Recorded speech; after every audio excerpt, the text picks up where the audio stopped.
Assalamualaikum warahmatullahi wabarakatuh. Saya perwakilan dari kelompok 1 ingin menjelaskan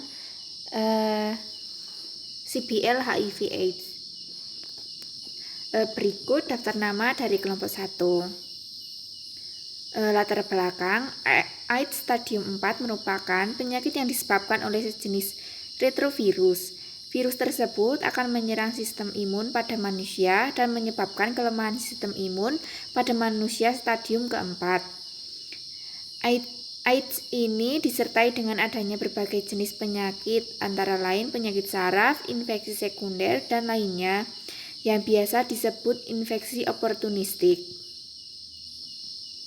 Kasusnya, seorang pasien laki-laki berusia 49 tahun bekerja sebagai supir truk dan memiliki riwayat seks bebas dirawat di rumah sakit dengan riwayat diare yang hilang timbul dalam 6 bulan terakhir.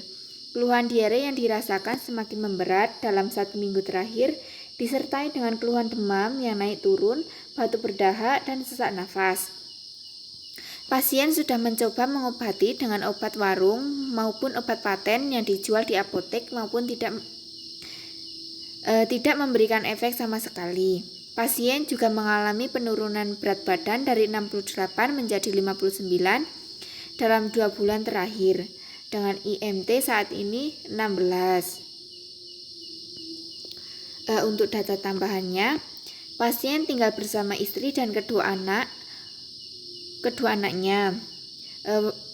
Kedua anak wanita yang berusia 12 dan 8 tahun yang belum tahu penyakit suami atau bapaknya.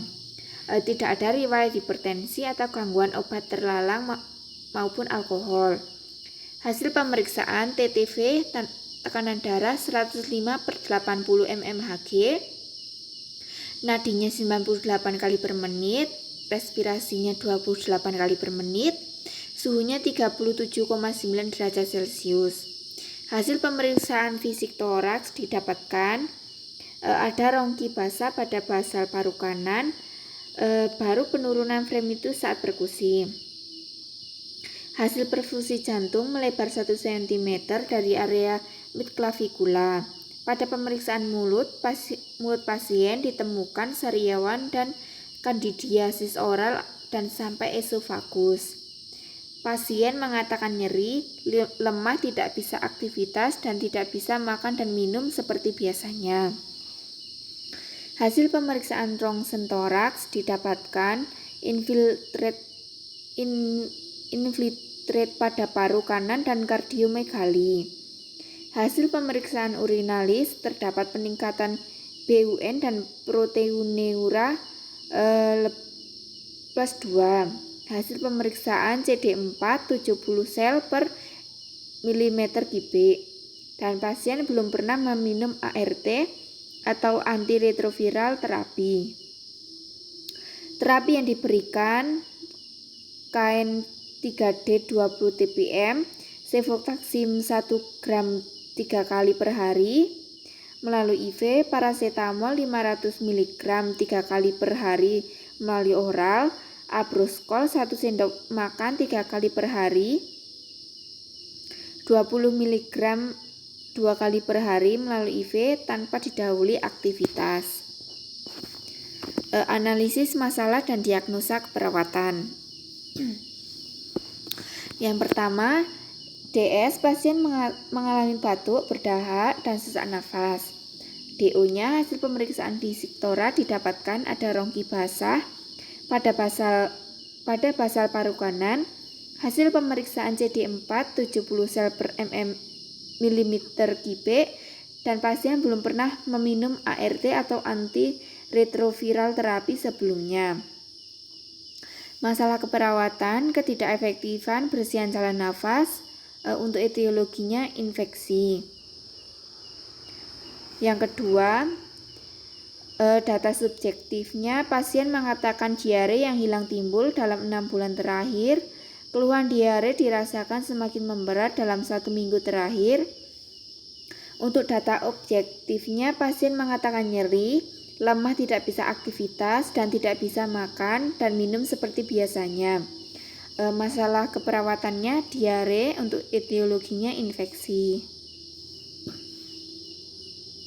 Yang ketiga, data subjektifnya, pasien mengalami penurunan berat badan dari 68 kg menjadi 59 kg dalam 2 bulan terakhir dengan untuk data objektifnya IMT saat ini 16. Masalah keperawatan, defisien volume cairan, etiologi, penurunan berat badan tiba-tiba. Untuk diagnosa keperawatan yang muncul adalah ketidakefektifan barisan jalan nafas berhubungan dengan infeksi yang ditandai dengan hasil pemeriksaan fisik toraks didapatkan ada ronggi basah pada basal paru kanan. Yang kedua, diare berhubungan dengan infeksi ditandai dengan diare yang hilang timbul dalam 6 bulan. Yang ketiga, defisien volume cairan berhubungan dengan penurunan berat badan tiba-tiba ditandai dengan penurunan berat badan dari 68 menjadi 59 dalam 2 bulan terakhir dengan IMT saat ini 16. Untuk asuhan keperawatan Nanda Nicknock, diagnosa keperawatan pertama yaitu ketidakefektifan barisan jalan nafas berhubungan dengan infeksi yang ditandai dengan hasil pemeriksaan fisik toraks didapatkan ada ronggi basah pada basal paru kanan. Untuk NOx, setelah dilakukan tindakan keperawatan 3x24 jam, diharapkan masalah pasien teratasi dengan kriteria hasil status pernafasan dengan label 0415, frekuensi pernafasan dari deviasi berat dari kisaran normal 1 menjadi deviasi ringan dari kisaran normal 4, irama pernafasan dari deviasi berat dari kisaran normal 1 menjadi deviasi ringan dari kisaran normal 4. Untuk NIC, manajemen jalan nafas dengan label 3140, 1. Buka jalan nafas dengan teknik chin lift atau jauh terus sebagaimana mestinya. Yang kedua, posisikan pasien untuk memaksimalkan ventilasi. Yang tiga, buang sekret dengan memotivasi pasien untuk melakukan batuk atau menyedot lendir. Untuk lanjutan NOx ke dalam inspirasi dari deviasi berat dari kisaran normal 1 menjadi deviasi ringan dari kisaran normal 4.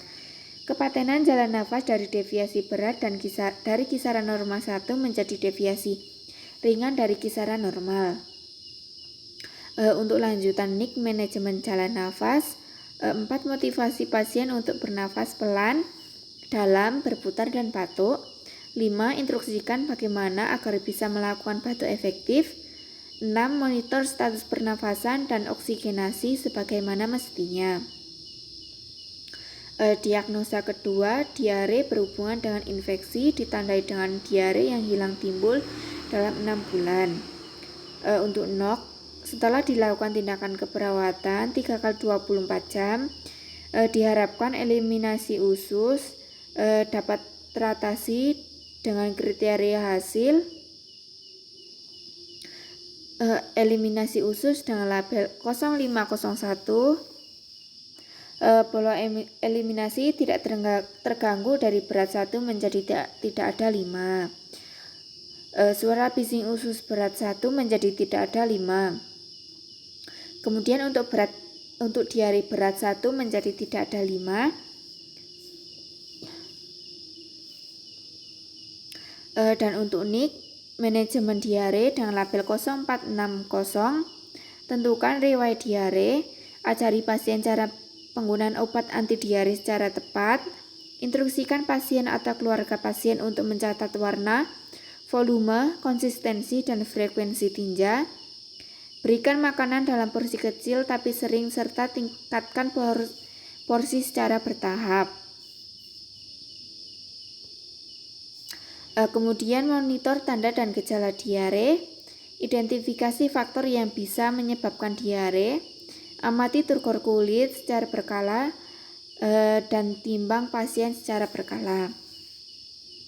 Untuk diagnosa ketiga yaitu defisien volume cairan berhubungan dengan penurunan berat badan tiba-tiba yang ditandai dengan penurunan berat badan dari 68 menjadi 59 dalam 2 bulan terakhir dengan IMT saat ini 16. Untuk NOK, setelah dilakukan tindakan keperawatan 3 kali 24 jam, defisien volume cairan dapat teratasi dengan kriteria hasil keseimbangan cairan dengan label 0601, jumlah frekuensi pernafasan dari banyak terganggu 2 menjadi sedikit terganggu 4, keseimbangan intake dan output dalam 24 jam dari banyak terganggu 2 menjadi sedikit terganggu 4. Selanjutnya berat badan stabil dari banyak terganggu 2 menjadi sedikit terganggu 4. Kelembapan membran mukosa dari banyak terganggu 2 menjadi sedikit terganggu 4. Untuk NIC-nya, manajemen berat badan dengan label 1260. Diskusikan dengan pasien mengenai hubungan antara asupan makanan, olahraga, dan peningkatan berat badan. Kemudian diskusikan dengan pasien mengenai kondisi medis apa saja yang berpengaruh terhadap berat badan. Selanjutnya, hitung berat badan ideal pasien. Dorong pasien untuk membuat target yang realistik terkait dengan asupan makanan dan olahraga. Bantu pasien membuat perencanaan makanan yang seimbang dan konsisten dengan jumlah energi yang dibutuhkan setiap harinya. Kesimpulan, HIV/AIDS menjadi masalah serius karena bukan hanya merupakan masalah kesehatan atau persoalan pembangunan, tetapi juga masalah ekonomi, sosial, dan lain-lain. Berdasarkan sifat dan efeknya, sangat unik karena AIDS mematikan kelompok yang paling produktif dan paling efektif secara reproduksi dalam masyarakat, yang kemudian berdampak pada mengurangi produktivitas dan kapasitas dari masyarakat. Dampak yang ditimbulkan AIDS terhadap masyarakat dapat bersifat permanen atau setidaknya berjangka sangat panjang. AIDS secara sosial tidak terlihat atau invisible. Meski demikian, kerusakan yang ditimbulkan sangatlah nyata. HIV/AIDS karena sifatnya yang sangat mematikan, sehingga menimbulkan rasa malu dan pengucilan dari masyarakat yang akan mengiring pada bentuk pembungkaman, penolakan, stigma, dan diskriminasi pada hampir semua sendi kehidupan. Hampir semua orang yang diduga terinfeksi AIDS tidak memiliki akses terhadap tes HIV. Inilah yang membuat usaha pencegahan dan penyembuhan menjadi sangat rumit. Program pencegahan penyebaran HIV/AIDS harus segera dilaksanakan, tidak terkecuali area lembaga permasyarakatan atau rumah tahanan. Berikut daftar pustaka dari kelompok 1. Demikian presentasi dari saya. Jika ada pertanyaan, dipersilahkan. Saya akhiri. Wassalamualaikum warahmatullahi wabarakatuh.